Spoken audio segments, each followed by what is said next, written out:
World War Z Aftermath is billed as an upgrade from the original title released in 2019.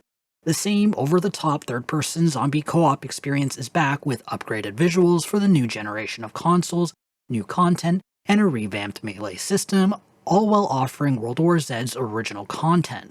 World War Z Aftermath is available as an upgrade for owners of the original game and features cross-platform support and compatibility with owners of World War Z.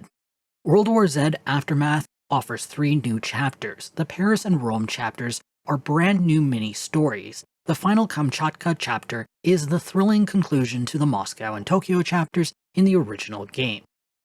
Paris and Rome are decent self-contained stories. It's hard to create an in-depth plotline in only 4 missions. The writers do a decent job by focusing on a single plotline and stripping out any sort of character development or side plots. The only problem with the tightly controlled story is it is easy to slip into unintended camp.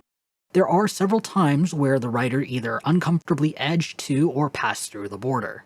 Story-wise, the Kamchatka mission offers players the best version of World War Z's story because it ties the Moscow and Tokyo chapters together. The writers were able to stretch their wings a little with the extra space, and it makes me wonder what the writers could have done by dedicating all 3 chapters to expanding and closing content from the original game. Based on the evasive marketing, it's a little hard to figure out what World War Z Aftermath is when looking from the outside. Is it a brand new game, DLC? World War Z Aftermath is 1 part expansion and 1 part graphical update for the new generation of consoles. Saber Interactive has made the wise decision to allow owners of World War Z to play with Aftermath owners, only preventing the base game owners from playing the new content.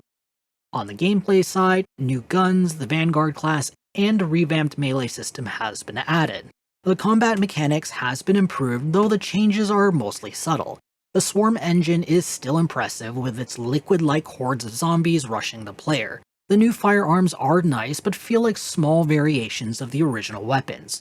To a certain degree, it is a challenge to add firearms that differentiate themselves, as the original game covered almost all the standard archetypes. On the other hand, I hope that the developers would have taken some more creative liberties by exploring more obscure weapons like they did with the advanced combat weapon. The ACW fires small explosive rounds like the payload rifle, but with a smaller explosion radius. The new melee system is fantastic. Previously, the only thing different between the melee weapons were the skins. Now each melee weapon has classes, stats, and perks that have meaningful impact on the game. Now choosing a melee weapon needs to be taken in consideration when constructing a build, and the slasher class has new life breathed into it. While those who haven't touched World War Z since the game's initial launch will assume 2 classes have been added to the game, Aftermath actually adds only 1, the Vanguard. The class wields an electrified shield that can protect the team from incoming zombies or charge through the horde to create an opening or rush to save a fallen teammate. The game wasn't very clear about how the shield is to be used, as I ended up relying on a YouTube video to have a proper demonstration. It's tap to pull out the shield and hold a charge. The shield is an interesting idea, but the real frustration is pulling out the shield automatically eats up a good chunk of the equipment charge, even if the shield wasn't used on zombies. It turns an accidental deployment into a costly mistake. It makes more sense to pull the shield out for free, but use up charges when the shield touches the first zombie.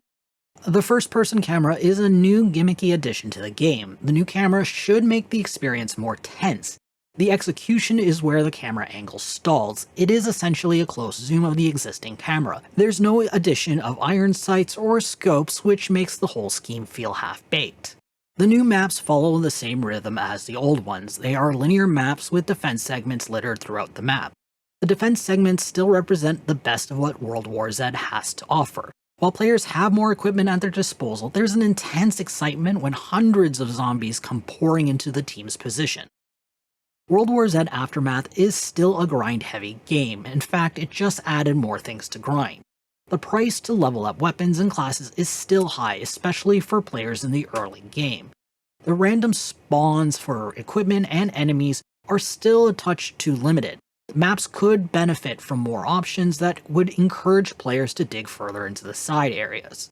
The visual style hasn't changed from the base game. It still leans towards a realistic look.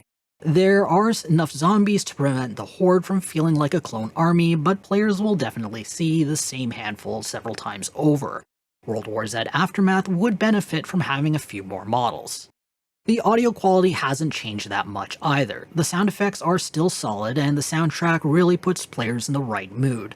Annoyingly, the voice acting is still just as bad.